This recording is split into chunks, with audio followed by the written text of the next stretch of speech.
আমার রাসূল বললেন, আয়েশা ওযুর পানি দিয়েছো নাকি? আয়েশা বললেন, ইয়া রাসূলুল্লাহ, ওযুর পানি আমি প্রস্তুত করে রেখেছি, আপনি যদি উঠতে পারেন উঠুন, ওযু করে মসজিদে নামাজের জন্য যান। আমার রাসূল সাল্লাল্লাহু আলাইহি ওয়াসাল্লাম আবারও উঠতে যাবেন, উঠে বসেছেন, আর বসা অবস্থায় মাথা ঘুরিয়ে অজ্ঞান হয়ে আমার রাসূল আবার পড়ে গেছে। আম্মা জান আয়েশা রাদিয়াল্লাহু তাআলা আনহা আমার রাসূলকে ছাড়েনি, আমার রাসূলকে জাপটে ধরে আম্মা জান আয়েশা বললেন, আমার থুতনির নিচে বুকের গন্ড দেশে বুক থেকে বুক পর্যন্ত এই জায়গাটায় আমার রাসূলের মাথা মোবারক জড়িয়ে ধরে আমি শুয়ে রয়েছি।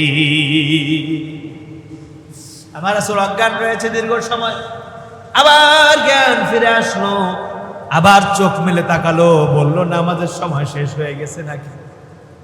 ও আয়েশা, আজকে মনে হয় আমি নামাজ পড়তে পারবো না, নামাজের সময় শেষ হয়ে গেছে নাকি?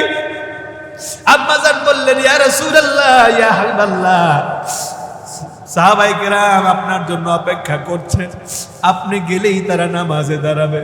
আমার রাসূল বললেন, ওযুর পানি দাও, আমি ওযু করে মসজিদে গিয়ে নামাজ পড়বো, জামাতের সাথে নামাজ পড়বো। আবার উঠতে যাবেন, আমার রাসূল আবার অজ্ঞান হয়ে পড়েছেন। আম্মা জান বললেন, ইয়া রাসূলুল্লাহ, ইয়া হাবিবাল্লাহ, ইয়া রাসূলুল্লাহ, আপনি উঠতে পারবেন না, আমি সাহাবাদেরকে ডাকি, আপনাকে ধরে মসজিদে নিয়ে যাবে।